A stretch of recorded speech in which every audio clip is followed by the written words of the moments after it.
It's a new month, September. That means August is over, which means summer is pretty much over, which is sad. Boo. But anyways, I'm going to talk about what I read in August.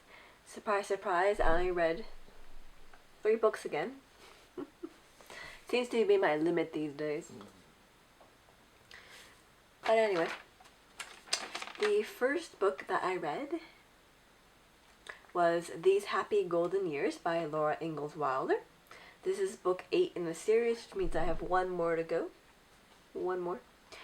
I think this installment was one of the more interesting ones, maybe because of Laura growing up and becoming a teacher and marrying Almanzo.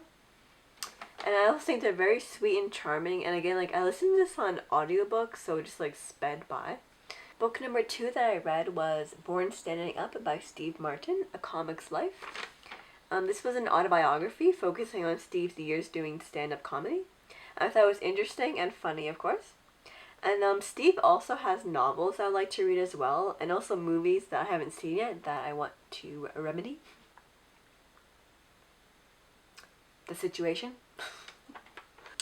And the last book I read in August was Daughter of Black Lake by Kathy Marie Buchanan.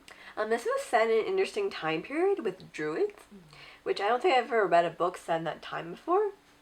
This also had dual perspective. It told in the present time the daughter's story and in the past the mom's story. This had a magical element as well, like, because the daughter had, like, visions of the Romans coming. But it's really just a family story about the girl and her parents' bond. This author has another book called The Painted Girls, which I preferred, but I would definitely read more from this author.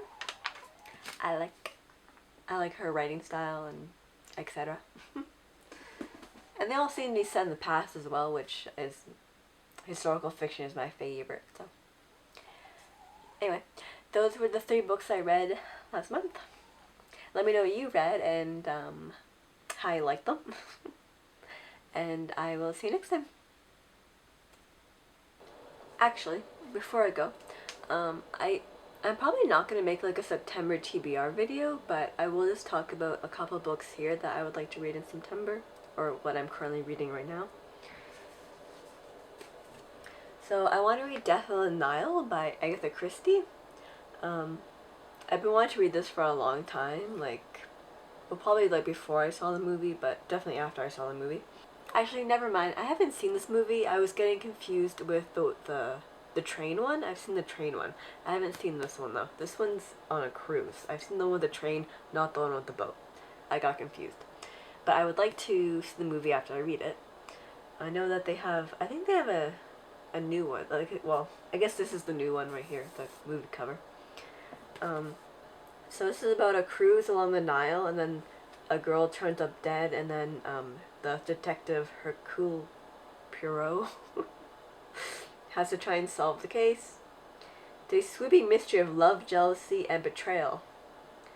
And it's one of Christie's most legendary and timeless works. It's definitely one of the few that I've heard of, besides the like, And Then There Were None, which I love, and then I read the Orient Express one too, which I didn't like as much as And Then There Were None. I have it up here. I forgot the title. But I like to read those 3 at least. I know she's obviously a famous crime author.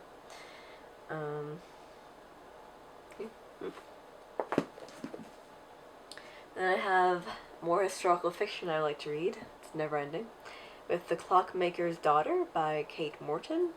I'm not exactly sure what this is about, but it's set in the summer of 1862 with a group of young artists. Just that sentence right there is enough to draw me in.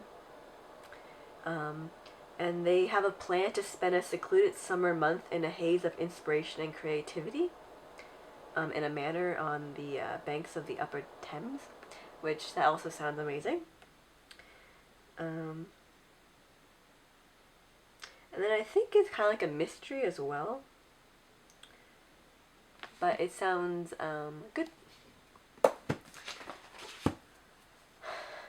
And then I'm also currently reading another historical fiction called The House of Fortune by Jessie Burton, which is an author that I read before that I liked. I read her book, The Miniaturist, which is actually, this is the sequel to The Miniaturist.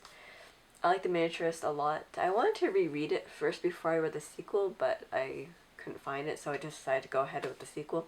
And it's quite good right now. I'm like maybe about halfway through. And then also I am working my way through The African Queen by C.S. Forester, which is a book that I've wanted to read for a long time. It was sitting on my shelf for a long time, probably like since like 2019 or so.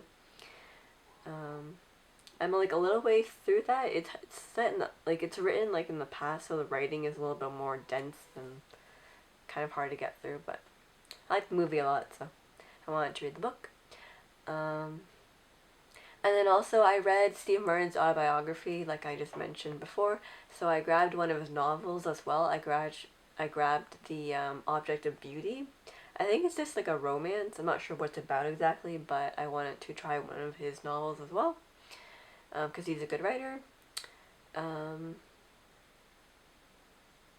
And then I'm also working my way through book 9 of the Little House on the Prairie series by Laura Ingalls Wilder. That's the last book in the series, so I'm going to finish the series this month.